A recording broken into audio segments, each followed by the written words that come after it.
depending on the meal. 12 hours for dinner? 12 hours? I get annoyed waiting 6 minutes for my microwave dinner to heat up. Oh my goodness, 12 hours. I could not imagine spending. He likes it.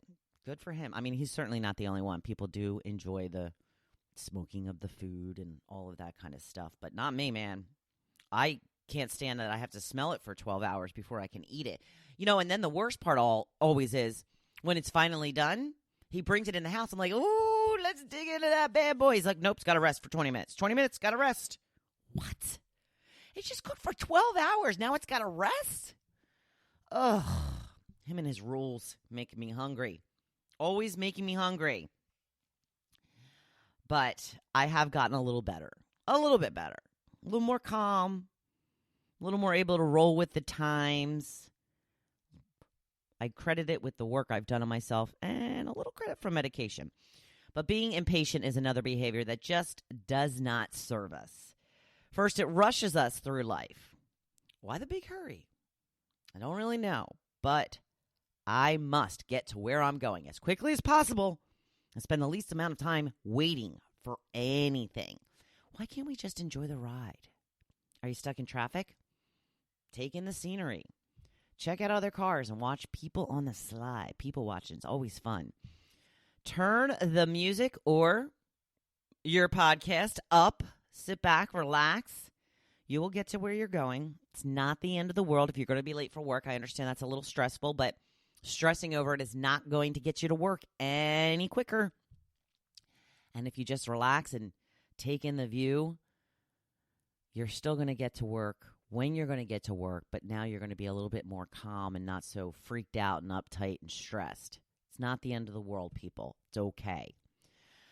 So, like I mentioned, I did post a picture of my Gerber daisies. Today is, it's June 18th, but I'm finally getting some play out of these stubborn little flowers. I kill most things I try to grow. I've told you, I do not have a green thumb, but the Gerber daisies have always been my superstars. I have had great luck with them the past few years. That's why I've stuck with them. I have a ton of sun in my backyard, and they do really well in the bright sunshine. So that's why I get them every year. And they're so pretty. I love them. So I went out on May 3rd, right after I got back from visiting my sister, because she had bought a bunch of little ones and planted them in a big pot. So I thought, I'm going to do that too. I'm going to, instead of getting just, a couple little pots here and there, I'm going to buy a big pot that I like and plant all these flowers in them. I remember that I went out on May 3rd because a friend was visiting and she was at the house when Joe and I replanted them. So I bought 4 little plants to put in a big pot all together. Now, usually, like I said, I would just buy them and keep them in the pot they came in. But this time I replanted the 4 that I purchased into one big pot. And then, of course, they quickly died off and no blossoms were popping up. Yeah, I guess I screwed up. I mean, did I actually think I could replant something? Serves me and my black thumb right. Now, who do I think I am trying to put a whole bunch of flowers together, adding dirt, and expecting them to grow? Do I think I'm a freaking gardener?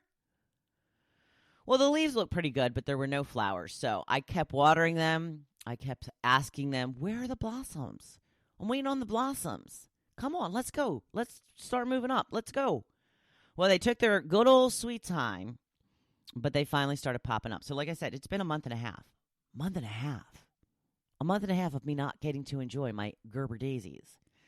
But now as I look down, I see a ton of the blossoms popping up, and they're starting to make their way up.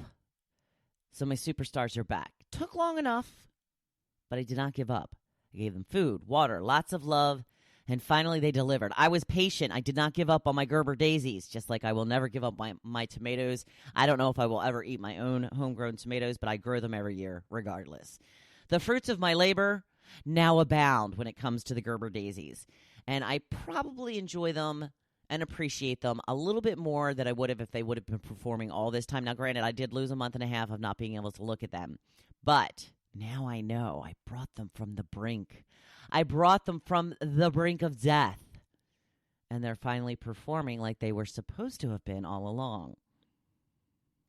Now, these beautiful flowers should last through autumn. They stay alive for a really long time. This is just one example. We need to learn patience. If you're a patient person, God bless you. I don't know how you do it. But it does help us enjoy the ride a little bit more. Gives us something to look forward to. It grounds us a little bit. Lets us know we are not always in control. In fact, I'm finding out the older I get, we are very rarely in control. Sometimes we just have to roll with it and follow along someone else's timeline. That is okay. That is what life is about. It's about constant change. It's about constant adjusting to change. It's about growing, learning, and being better. Do I sound like Oprah? I felt a little bit like Oprah there at the end. And an aha moment. I'm the mini Oprah. I'm going to start calling myself. I'm the mini Oprah. I'm the next mini Oprah. And I'm a white Oprah, too. But a mini Oprah. I'm cool with that. I would love to be known as the mini Oprah. Of course, just mini in the way that I, deliver my message. I mean, nobody can be Oprah. Let's be serious. Anyway, I digress. Went off course a little bit. That's okay. You know why? Because it's Taco Tuesday. And we're all going to have the best Taco Tuesday we can. Go have your best day yet. My website is up, people. Please check out my website, hopefulist.com. Like I said, go have your best day yet. Thank you for listening to The Hopefulist, hosted by Wendy McClure. For more inspiration, please visit hopefulist.com. Thanks, and we'll see you tomorrow on The Hopefulist.